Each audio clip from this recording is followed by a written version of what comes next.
हरे कृष्णा। ओम नमो भगवते वासुदेवाय। आप सभी का स्वागत है हमारे चैनल पर।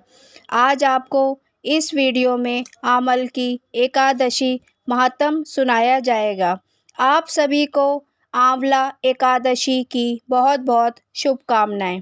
चलिए शुरू करते हैं आमल की एकादशी कथा।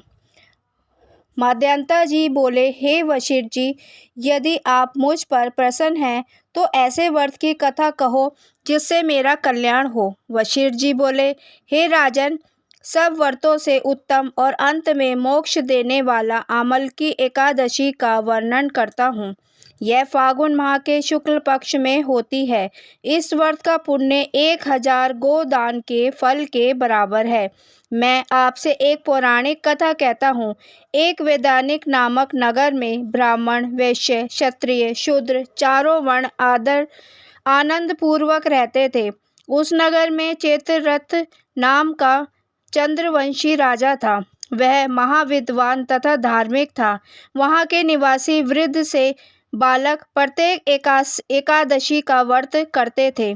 एक समय फागुन मास के शुक्ल पक्ष को अमलकी नामक एकादशी आई। उस दिन राजा से प्रजा तक, वृद्ध से बालक तक सबने हर्ष सहित उस एकादशी का व्रत किया। राजा अपनी प्रजा के साथ मंदिर में जाकर पूर्ण कुंभ स्थापित करके तथा धूप, दीप, नैवेद्य, पंच रत्न, शस्त्र आदि से धात्री का पूजन करने लगे।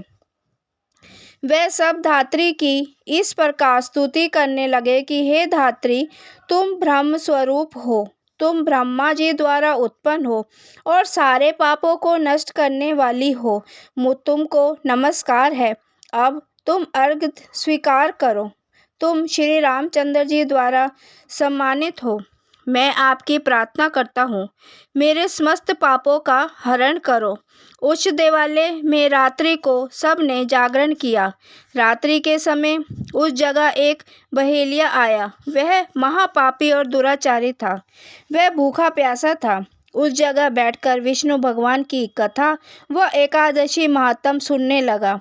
बहेलिया ने उस रात्रि को अन्य लोगों के साथ जागकर व्यतीत किया। प्रातःकाल होते ही सभी लोग अपने अपने घर गए।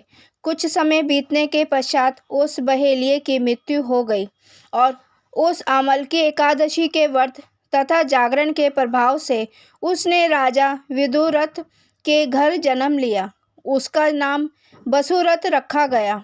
बड़ा होने पर वह चतुरर्णी सेना के सहित तथा धन्य धान्य से युक्त होकर 10 सशस्त्र ग्रामों का पालन करने लगा।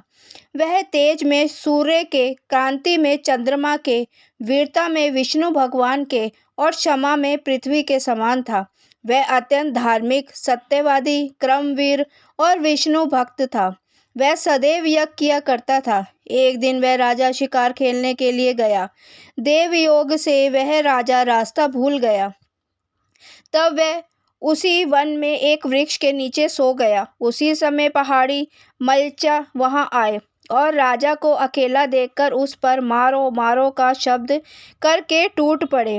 वह मलेच्चा कहने लगे कि इस दुष्ट राजा ने हमारे संबंधियों को मारा है तथा देश से निकाल दिया है, अतः इसे अब अवश्य मारना चाहिए। ऐसा कहकर वह मलेच्चा राजा पर अस्त्र शस्त्र का प्रहार करने लगे।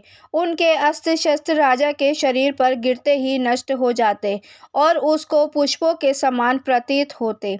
उन मलेच्चों के अस्त्र शस्त्र उन पर उल्टा प्रहार करने लगे, जिससे वह मूर्छित हो गए। उस समय राजा के शरीर से एक दिव्य स्त्री प्रकट हुई, जो कि बहुत ही सुंदर वस्त्रों से तथा आभूषणों से अलंकृत थी। उसकी भ्रुकुटी टेढ़ी थी, आंखों से लाल लाल अग्नि निकल रही थी। वह मलेच्चों को मारने दौड़ी और समस्त मलेच्चों को काल के गाल में पहुंचा दिया। अब राजा जब जागा तब इन मलेच्चों को मरा हुआ देखकर सोचने लगा कि इन शत्रुओं को किसने मारा है। जब वह राजा ऐसा विचार कर रहा था तभी आकाशवाणी हुई और कहने लगी, हे राजन, इस संसार में तेरी विष्णु भगवान के अतिरिक्त कौन रक्षा कर सकता है। इस आकाशवाणी को सुनकर राजा अपने नगर को वापस आ गया और सुखपूर्वक राज करने लगा। महर्षि वशिष्ठ जी बोले, हे राजन, यह सब अमल की एकादशी के व्रत का प्रभाव था। जो मनुष्य इस अमल की एकादशी का व्रत करते हैं वह सब प्रत्येक कार्य में सफल होते हैं और अंत में विष्णु लोक को प्राप्त होते हैं। अमल की एकादशी को आंवला एकादशी तथा रंग भरी एकादशी भी कहते हैं। इस दिन आंवला का दान किया जाता है तथा आंवला का प्रयोग किया जाता है। प्रसाद के रूप में भी आंवला ही चढ़ाया जाता है। सभी को आंवला एकादशी, रंग भरी एकादशी की बहुत बहुत शुभकामनाएं। माता लक्ष्मी और विष्णु भगवान जी सब पे कृपा बनाए रखें, सबके घर में सुख समृद्धि प्रदान करें। हरे कृष्णा। ओम नमो भगवते वासुदेवाय।